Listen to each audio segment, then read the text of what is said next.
Hello everyone, welcome to Guru Vidya. Guru Vidya is presenting to you radiography, positioning and techniques. बात करते हैं radiography के बारे में। एक्सरे, सीटी स्कैन और एमआरआई की मदद से बॉडी की जो इंटरनल स्ट्रक्चर्स हैं, आंतरिक अंग हैं, उनकी जो इमेजिंग करी जाती है उन्हें कहते हैं रेडियोग्राफी।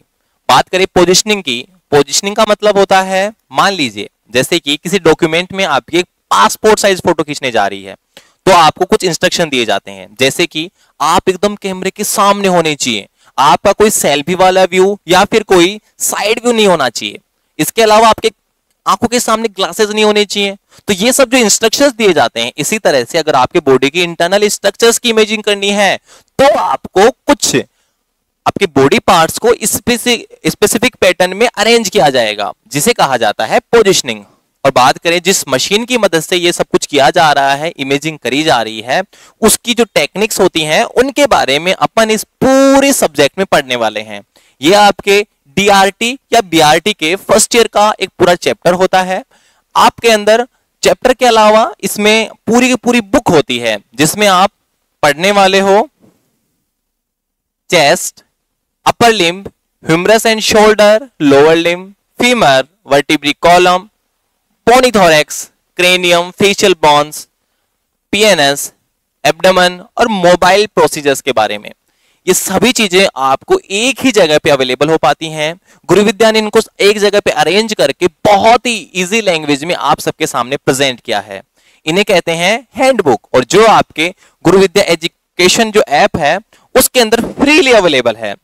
तो चलिए शुरू करते हैं आज का फर्स्ट ऑफ ऑल टॉपिक, जिसका नाम है टर्मिनोलॉजी।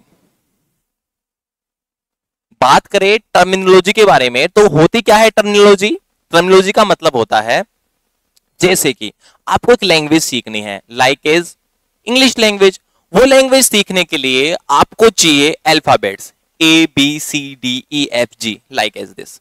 तो इन अल्फाबेट्स को समझने के लिए आपको इंग्लिश लैंग्वेज के लिए जिस तरह से अल्फाबेट की जरूरत पड़ती है, उसी तरह से आपको पूरी की पूरी रेडियोग्राफी समझने के लिए कुछ टर्मिनोलॉजी की जरूरत पड़ेगी। आ रही बात समझ में? तो सबसे पहले जो टर्मिनोलॉजी होती है वो होती है एनाटॉमिकल पोजीशंस। बात करें कि एनाटॉमी क्या होती है, चलें करें शुरुआत। देखिए, एनाटॉमी होती है आपकी जो बॉडी है, ह्यूमन बॉडी है, मानव शरीर है, उसकी इंटरनल स्ट्रक्चर्स हैं, आंतरिक संरचनाएं हैं, जिसमें आपके ऑर्गन्स आते हैं, जैसे कि लिवर, जैसे किडनी, जैसे कि डायफ्राम। और इनकी जब आप स्टडी करते हो तो वो स्टडी कहलाती है एनाटॉमी। और इन्हीं इंटरनल स्ट्रक्चर्स की जब आप फंक्शनिंग देखते हो, फंक्शनिंग का मतलब होता है कार्य प्रणाली, कि ये अंग कार्य कैसे कर रहे हैं, लीवर कैसे काम कर रहा है, किडनी कैसे काम कर रही है, तो इसे कहा जाता है फिजियोलॉजी। और अगर किसी भी चीज की एनाटॉमी या फिजियोलॉजी, कहने का मतलब उसकी स्ट्रक्चर या उसकी फंक्शनिंग के अंदर कोई भी प्रकार का डिफेक्ट आ जाता है तो इसे कहा जाता है पैथोलॉजी। तो आज अपन पढ़ने वाले हैं इस एनाटॉमी की कुछ टर्मिनोलॉजी के बारे में। सबसे पहले देखिए ध्यान से, this is the perfect anatomical position. इसके बारे में देखिए, ये आपके पास में सबसे पहले ये है फेस, ये है पाम, पाम यानी कि हथेलियां, दिस इज थंब, ये है आपके फीट, पैर, और ये है आपके, देखो पेल्विस के नीचे का यानी आपकी कमर से नीचे के जो आपके लोअर पोर्शन है उसे कहा जाता है लोअर लिम्ब। और आपके थोरैक्स यानी छाती के दोनों साइड का जो पोर्शन है उसे कहते हैं अपर लिम्ब। अब ये एनाटॉमिकल पोजीशन क्या होती है? अगर आपकी बॉडी की इंटरनल स्ट्रक्चर्स के बारे में समझना है तो उनको समझने के लिए आपकी बॉडी को एक स्पेसिफिक पैटर्न में अरेंज किया हुआ है, वही आपके एनाटॉमिकल पोजीशन। सबसे पहले देखिए फेस के बारे में। तो फेस के बारे में अपन कहेंगे कि फेस इज डायरेक्टेड फॉरवर्ड, यानी कि फेस एकदम सामने की तरफ होना चाहिए। उसके बाद में देखिए palms, palms are facing forward, palms भी किस तरफ होनी चाहिए? सामने की तरफ। ये थंब है, thumb is pointed away from the mid line. बात समझिए, एक ऐसी लाइन जो ह्यूमन बॉडी के एकदम सेंटर से गुजर रही है, इसे कहते हैं मिड लाइन। अब देखिए कि जो आपका थंब है वो मिड लाइन से दूर होना चाहिए। इसके अलावा feets are flat on ground, आपके पैर हैं ग्राउंड के ऊपर एकदम फ्लैट होने चाहिए। एंड फेसिंग फॉरवर्ड, और किस तरफ होने चाहिए? सामने की तरफ। इसके अलावा लोअर लिम्ब, यानी आपके जो पैर हैं एक दूसरे के पैरेलल होनी चाहिए। पैरेलल मतलब एक दूसरे के समांतर। वापस रिवाइज करते हैं। Face is directed forward, palms are facing forward and thumbs are away from the midline, इस तरह से। इसके अलावा आपके लोअर लिम्ब, जो पैर हैं, are parallel to each other and feet are flat on ground, जो आपके फीट हैं, पैर हैं, वो एकदम ग्राउंड पे फ्लैट होने चाहिए एंड फेसिंग फॉरवर्ड, सामने की तरफ होने चाहिए। इसके अलावा देखिए बात करते हैं 3 व्यूज के बारे में। आप समझिए, जैसे आप किसी बस में ट्रेवल कर रहे हैं, तो बस में आप जब ट्रेवल कर रहे हैं और मैं इस रोड पे खड़ा हुआ हूं, तो मुझे लगेगा कि आप मूव कर रहे हैं, गति कर रहे हैं। मैं भी बस में हूं, आप भी बस में हैं, दोनों एक दूसरे के पैरेलल चल रहे हैं, तो मुझे लगेगा कि आप भी स्टेबल हैं और आपको लगेगा मैं भी स्टेबल हूं, स्थिर हूं एक जगह पे। यानी कि आपके पर्सपेक्टिव पे डिपेंड करता है कि व्यू कौन सा है। इसी तरह से आपके पर्सपेक्टिव से 3 व्यू होते हैं। एक व्यू है कि अगर आप मेरे को एकदम सामने से देख रहे हो तो इसे कहा जाता है एंटीरियर व्यू। आप अगर मेरे को एकदम पीछे से देख रहे हो तो इसे कहा जाता है पोस्टीरियर व्यू। और आप अगर मेरे को एकदम साइड से देख रहे हो तो इसे कहा जाता है लेटरल व्यू। वापस रिवाइज करते हैं। This is the anterior view, it is posterior view and this is lateral view. देखिए ध्यान से, एंटीरियर का मतलब होता है viewing the patient from the front, यानी पेशेंट को एकदम सामने से देखना। पोस्टीरियर का मतलब है viewing the patient from the back, patient को एकदम पीछे से देखना।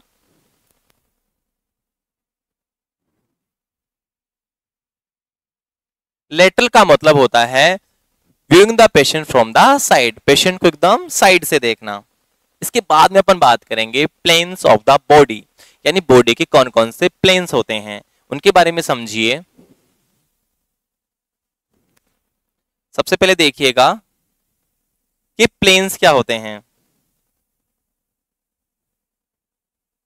प्लेन्स अपने आप में कुछ इमेजिनरी लाइंस होती हैं। इमेजिनरी लाइंस का मतलब होता है काल्पनिक रेखाएं,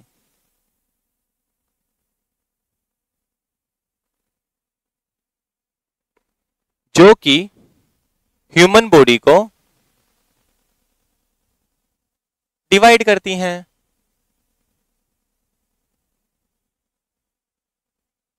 अब देखिए ध्यान से, अपन कुछ चाइल्डहुड की कुछ ग्लिम्स देखते हैं।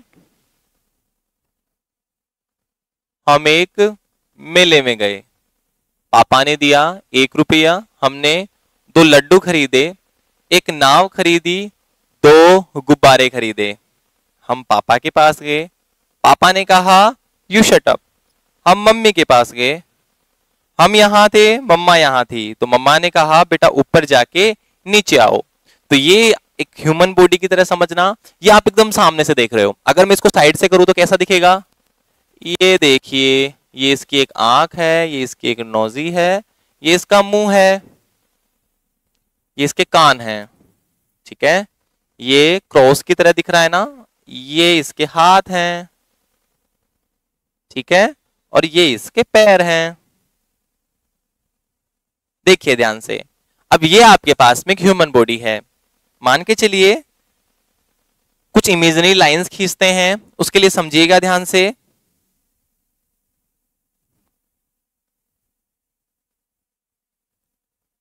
अपन पहले लाइंस के बारे में बात कर लेते हैं। लाइंस अपने पास में 2 प्रकार की होती हैं। एक लाइन जो एकदम सीधी खड़ी है उसे कहते हैं वर्टिकल लाइन, और एक लाइन जो आड़ी पड़ी हुई है उसे कहते हैं हॉरिजॉन्टल लाइन। वर्टिकल यानी सीधी, हॉरिजॉन्टल यानी आड़ी पड़ी हुई। वर्टिकल को हिंदी में कहा जाता है ऊर्ध्वाधर रेखा, वर्टिकल लाइन, और ये हॉरिजॉन्टल का मतलब होता है क्षैतिज। अब देखिए, आपने 3 तरह की लाइंस खींची। पहली लाइन ये है,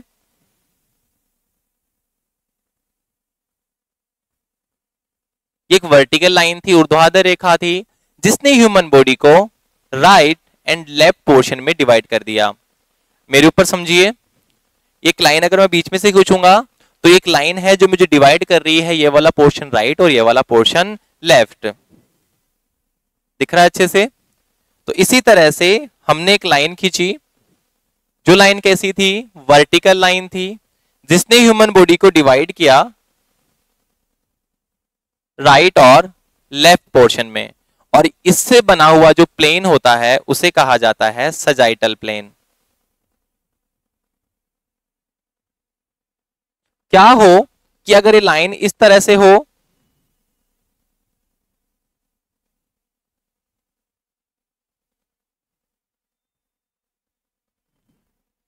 कि राइट वाला पोर्शन और लेफ्ट वाला पोर्शन एक दूसरे के हाल्व्स बन जाएं। हाल्व्स का मतलब होता है एक समान, कि अगर मेरा राइट वाला पोर्शन और लेफ्ट वाला पोर्शन एक दूसरे के सेम हो, रिजेंबल हो, तो अगर ये वाली जो लाइन है इसे कहा जाता है एमएसपी। एमएसपी की फुल फॉर्म होती है मिड सजाइटल प्लेन या मीडियन सजाइटल प्लेन, यानी ऐसी लाइन जो कि मेरी बॉडी को राइट और लेफ्ट पोर्शन में डिवाइड करे। ठीक है, कोई सी भी बीच में से लाइन आ रही है वो तो कहला रही है सजाइटल, और अगर एकदम मिड में से आ रही है तो मीडियन सजाइटल। अब देखिए, अपन ये कह सकते हैं कि जो भी सजाइटल प्लेन होगा मीडियन के हमेशा पैरेलल होगा। देखिए समझिए कि ये था कौन सा? Median sagittal, MSP. ये भी अपने पास में सजाइटल है, ये भी सजाइटल है, ये भी सजाइटल है, ये भी सजाइटल है, क्योंकि ये ह्यूमन बॉडी को राइट और लेफ्ट पोर्शन में डिवाइड कर रहे हैं। तो जो भी लाइन खींची जाती है सजाइटल वाली, वो एमएसपी के एकदम पैरेलल, समांतर होती है। तो ये आपकी कौन सी लाइन थी? Vertical line. दोस्तों बात करें दूसरी लाइन के बारे में, तो समझिए एक ऐसी लाइन है जो कि ह्यूमन बॉडी को इस तरह से डिवाइड कर रही है। अगर ये लाइन ह्यूमन बॉडी को डिवाइड करेगी तो एक तो सामने वाला फ्रंट बन जाएगा और एक बन जाएगा पीछे वाला बैक। फ्रंट यानी सामने, बैक यानी पीछे। जैसे कि मेरे अंदर देखिए, अगर एक इमेजिनरी लाइन मेरे को डिवाइड कर रही है तो मेरा एक पोर्शन बन गया फ्रंट वाला, सामने वाला, और एक बन गया बैक वाला, पीछे वाला। ये लाइन भी कैसी लाइन है? वर्टिकल लाइन है। इससे एक तो मेरा फ्रंट बनता है, एक अपना बैक बनता है, और इससे बने हुए प्लेन को कहा जाता है कोरोनल प्लेन। बात करें तीसरी लाइन की, तीसरी लाइन होती है हॉरिजॉन्टल लाइन। हॉरिजॉन्टल का मतलब होता है एकदम आड़ी पड़ी लाइन। अगर ये लाइन किसी ह्यूमन बॉडी को डिवाइड करेगी इस तरह से, तो बॉडी किस तरह से बन जाएगी? एक पोर्शन बन जाएगा अपर वाला, ऊपर वाला, और एक बन जाएगा लोअर वाला। अपर यानी ऊपर, लोअर यानी नीचे। तो इस तरह से जो लाइन खींची जाती है, इस लाइन का नाम होता है, जैसे ये हॉरिजॉन्टल लाइन है, इससे एक पार्ट बन रहा है अपर, दूसरा बन रहा है लोअर, और ये जो लाइन है इसे कहते हैं ट्रांसवर्स लाइन या transverse plane.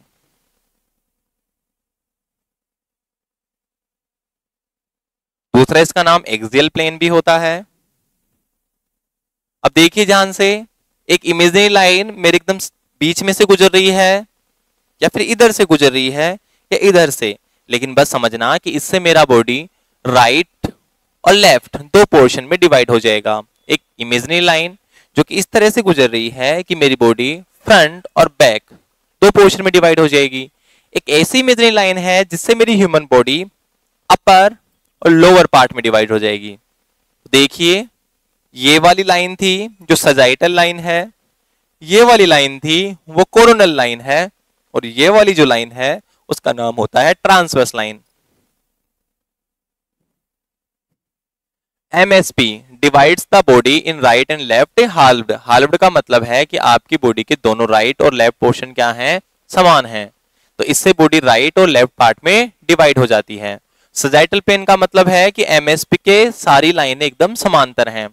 Coronal divides the body into anterior and posterior part.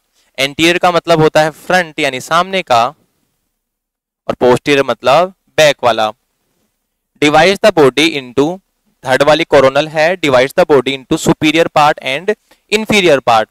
Superior मान यानी अपर, ऊपर का, इंफीरियर यानी लोअर यानी कि नीचे का। तो इससे बॉडी आपकी ऊपर और नीचे वाले पार्ट सुपीरियर और इंफीरियर में डिवाइड हो जाती है। देखिए कि एनाटॉमी की जो लैंग्वेजेस होती हैं इसमें अपन कभी भी बैक और फ्रंट नहीं पढ़ेंगे, अपने को एंटीरियर पोस्टीरियर ही पढ़ना पड़ेगा, और कभी भी अपर और लोअर नहीं पढ़ेंगे। अपर को बोलते हैं सुपीरियर ऊपर वाला, और इंफीरियर मतलब नीचे वाला। आ रही बात समझ में? आप एक दूसरे डायग्राम से भी समझ सकते हैं, ये वाला देखिए ध्यान से। इसमें देखिए कि जो लाइन एकदम सीधे से गुजर रही है वो है सजाइटल, एकदम आड़े से काट रही है वो कोरोनल, और एकदम बीच में से काट रही है वो है एक्सियल यानी कि ट्रांसवर्स लाइन। अब इन प्लेन्स के बाद में अपन समझने वाले हैं पोजीशनिंग की टर्मिनोलॉजी के बारे में। पोजीशनिंग की टर्मिनोलॉजी देखिए, मान लीजिए कि आपके पास में एक ह्यूमन बॉडी है, इंसानी शरीर है, देखिए इस तरह से है, इस तरह से एक ह्यूमन बॉडी है। मान लीजिए ये उसका फेस दिख रहा है आपको, यानी सामने का फेस है, इसकी पूरी बॉडी दिख रही है, और ये आपके पास में उसका बैक यानी पीठ वाला हिस्सा दिख रहा है। ये सामने उसके चेहरे का हिस्सा दिख रहा है, ये उसका पीठ वाला हिस्सा दिख रहा है। अब देखिए कोई पेशेंट अगर एकदम सामने एकदम सीधा खड़ा हुआ है तो इस पोजीशन को कहा जाता है इरेक्ट, इसे कहा जाता है इरेक्ट।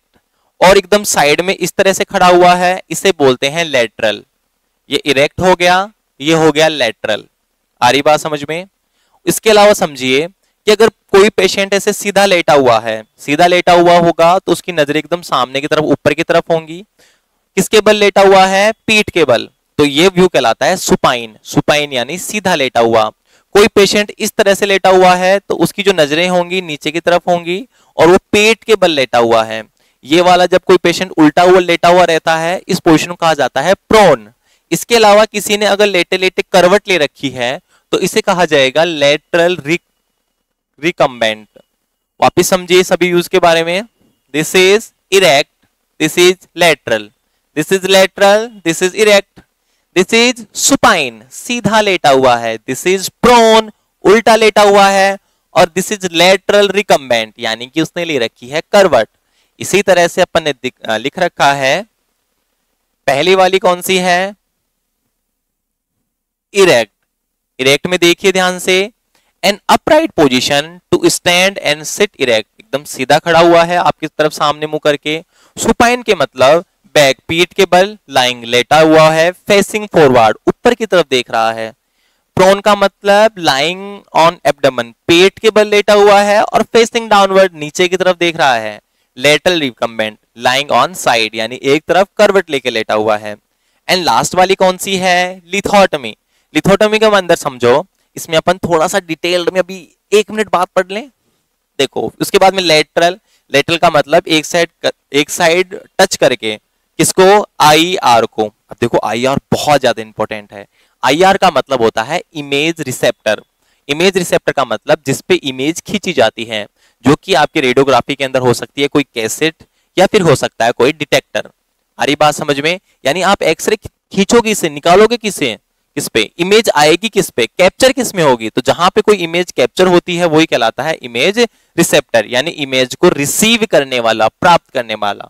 तो जब कैसेट के आप एकदम टच में रहते हो और आपकी एक साइड यानी कि आपकी एक भुजा उसके टच में है तो वो व्यू कहलाता है लेटरल। और अगर आप किसी एंगल पे हो, यानी इस तरह से कोई एंगल बना रखा है आपने या फिर कोई इस तरह से एंगल बना रखा है तो वो कहलाता है ओब्लिक। अब इसको ध्यान से समझिए, this is erect, this is lateral, this is oblique, erect, lateral, oblique, supine, prone, recumbent। आ गया समझ में? चलिए लिथोटोमी के बारे में समझेंगे। ये रहती है लिथोटोमी पोजीशन, दिख रहा है आपको? इसमें 2 जॉइंट्स के बारे में समझते हैं।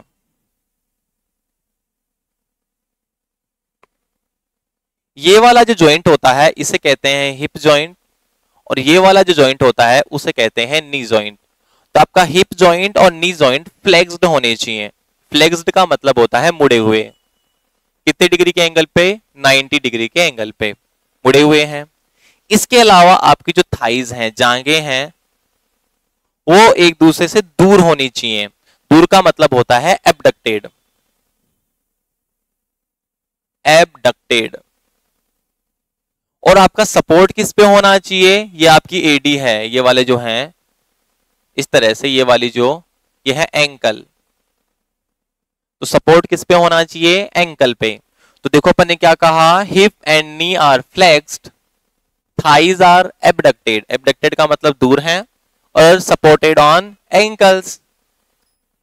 इस तरह देखें, मान के चलो कि ये आपके पैर हैं, ये आपके हाथ हैं, ठीक है। तो ये जब आपके पैर हैं, तो पैर में देखो ये वाला जॉइंट हिप है, ठीक है, ये वाला हिप वाला है, और ये वाला है आपके नी वाला। तो ये दोनों 90 डिग्री के एंगल पे मुड़े हुए हैं, दिख रहा है ऐसे।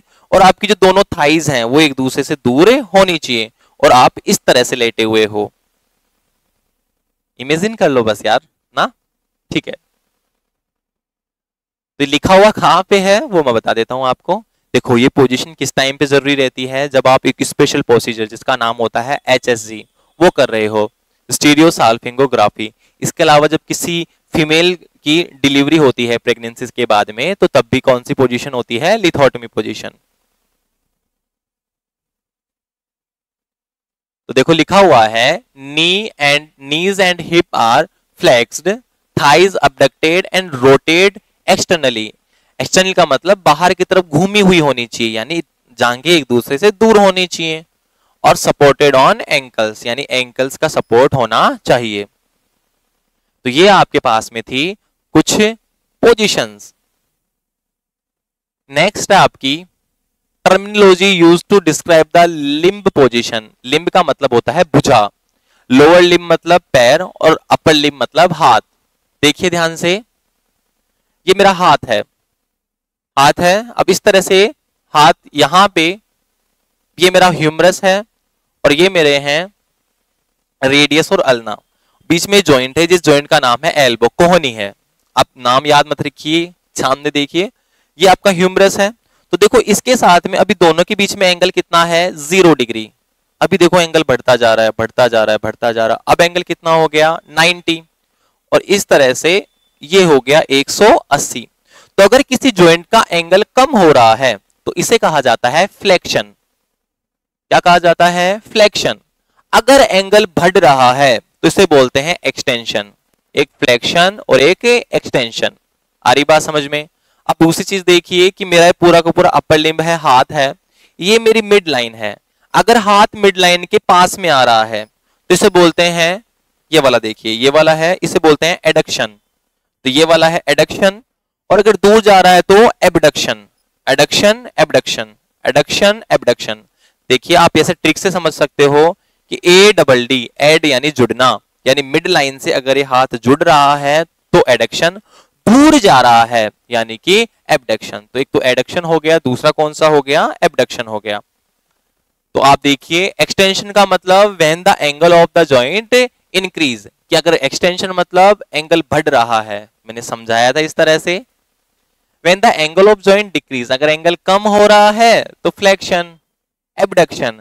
अगर मिड लाइन से मूवमेंट कहां से हो, दूर की तरफ हो तो एबडक्शन, और पास में हो रहा हो तो movement adduction. Rotation, movement of the body part around of its oven axis. अगर किसी बॉडी पार्ट का मूवमेंट किसी अक्ष के चारों तरफ हो, तुमने वो मूवी देखी है, मास वाली मूवी, जिसके अंदर नागार्जुन रहता है, अपने पैर को यूं यूं यूं यूं गोल गोल गोल गोल गोल गोल घुमाता है, और इससे पता है क्या होता है, इससे पूरी धूल मिट्टी उड़ने लग जाती है। तो वो वाला जो रोटेशन है वो कौन सा है, रोटेशनल, ठीक है, वो मूवमेंट। देखो हिप में समझाया हुआ है, यहां पे एंगल कम हो रहा है तो फ्लेक्शन, एंगल बढ़ रहा है तो एक्सटेंशन, ठीक है। ये रोटेशन बाहर की साइड है, इस तरफ है अंदर की साइड, यानी एक्सटर्नल मतलब बाहर, इंटरनल मतलब अंदर। एबडक्शन मतलब दूर जाना पैर का, और एडक्शन यानी पास आना। लास्ट एंड फाइनल अपना टॉपिक है जिसका नाम है प्रोजेक्शन, ठीक है। प्रोजेक्शन का मतलब क्या होता है, एक बार समझिए ध्यान से। देखिए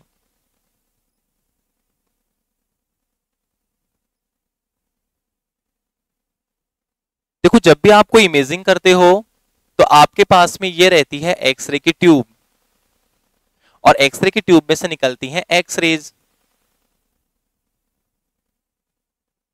ठीक है। सामने आप खड़े हुए हो और पीछे की साइड लगी हुई है IR यानी कि इमेज रिसेप्टर। ये कुछ भी हो सकता है, लाइक कोई कैसेट हो सकती है या फिर डिटेक्टर हो सकता है। अब ये बात समझिए ध्यान से, इसमें समझना ये है कि एक्सरेज किस डायरेक्शन से आ रही हैं, वही कहलाता है आपका प्रोजेक्शन। देखिए सबसे पहला अपन बात करते हैं कि ये मेरे जो फ्रंट वाला पार्ट है इसे बोलते हैं एंटीरियर और पीछे वाले पार्ट को बोलते हैं पोस्टीरियर।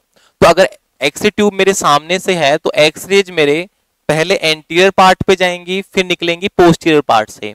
तो ये वाला जो प्रोजेक्शन कहलाता है ए पी, याद हुआ कौन सा प्रोजेक्शन है ये, ए पी यानी एंटीरियर से पोस्टीरियर।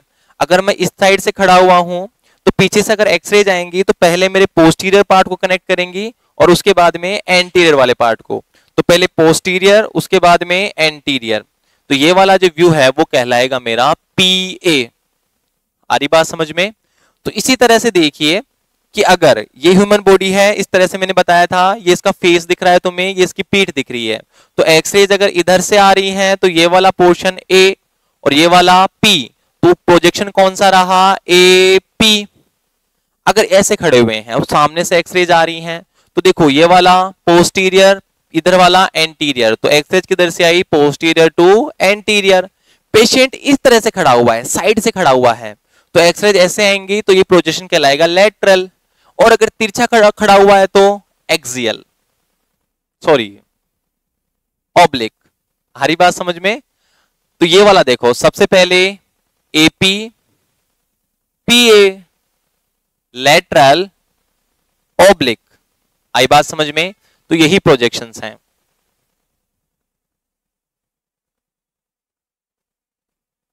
समझिए ध्यान से, सबसे पहला एपी यानी एंटीरियर टू पोस्टीरियर, यानी कि एक्सरे जो सेंट्रल एक्सरेज हैं कहां से जा रही हैं, एंटीरियर से पोस्टीरियर जा रही हैं। पीए मतलब पोस्टीरियर से कहां आ रही हैं, एंटीरियर। लेटरल, लेटरल का मतलब कि बॉडी के एक साइड से दूसरे साइड की तरफ जा रही हैं। ओब्लिक यानी किसी एंगल पर आ रही हैं। बात करें एक्सियल की तो एक्सियल कोई प्रोजेक्शन नहीं होता, बस इतना समझ लो कि यहाँ पे जो अपनी बॉडी का लॉन्ग एक्सिस है उसके पैरेलल जा रही है। तो अपन इनको देखो तीन पॉइंट ऑफ व्यू समझा सकते हैं। देखिए सबसे पहले बोला मैंने एपी, एपी मतलब जो सेंट्रल रेज है कहां से कहां जा रही हैं, एंटीरियर से पोस्टीरियर। इस तरह से जब अगर ये सेंट्रल रेज जाएंगी तो देखो perpendicular to this coronal plane. Coronal plane कहां था, ऐसे था भाई। देखो कोरोनल प्लेन कौन सा होता है, जैसे मैं हूं तो मेरा बॉडी पार्ट को ऐसे, कोरोनल प्लेन ये प्लेन होता है, इससे मेरा बॉडी पार्ट किस में कटता है, फ्रंट और बैक, इसमें कट रहा है। तो ये प्लेन आपको इस तरह से दिखाई दे रहा है और एक्सरेज कहां से आ रही हैं, इधर से। तो ये देखो इनके बीच में एंगल कितना बना, 90 का बन गया ना।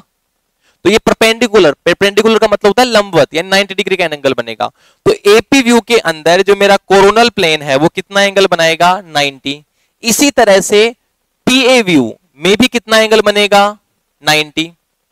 याद रखना कि चाहे एपी व्यू हो या पीए व्यू हो, जो कोरोनल प्लेन होता है, कोरोनल प्लेन जिससे पूरी ह्यूमन बॉडी फ्रंट और बैक पोर्शन में डिवाइड होती है, उसके साथ कितना एंगल बनता है, 90 डिग्री का।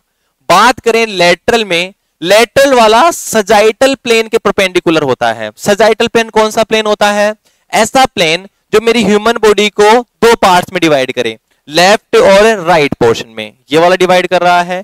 तो एक्सरेज लेटरल में आती है मेरी साइड से, तो अगर साइड से आ रही है तो देखो फिर से कितने का एंगल बन गया, 90 का। आ रही बात समझ में? दूसरा है कि ऑब्लिक, ऑब्लिक में किसी एंगल पे आती हैं। तो ये आपके पास में है। अगर आप मैं इसको अलग से लिखना चाहूं तो कैसे लिख सकता हूं, देखिए ध्यान से। मेनली अपने पास में चार हैं, पहला है एपी, दूसरा है पीए, तीसरा है लेटरल और चौथा कौन सा है, ऑब्लिक।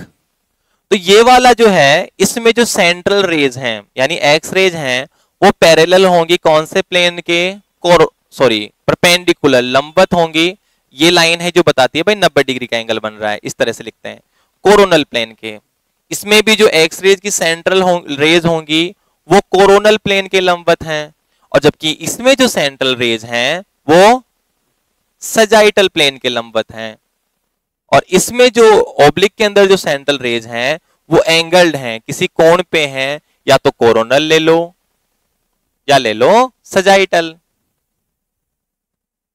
बात करें दूसरे तरीके से, एपी में जो सेंट्रल रेज कहां से कहां जाती हैं, एंटीरियर टू पोस्टीरियर, इसमें जाती हैं पोस्टीरियर टू एंटीरियर, इसमें जाती हैं एक साइड से दूसरी साइड में, साइड टू साइड, और इसमें कैसी रहती हैं, एंगल्ड।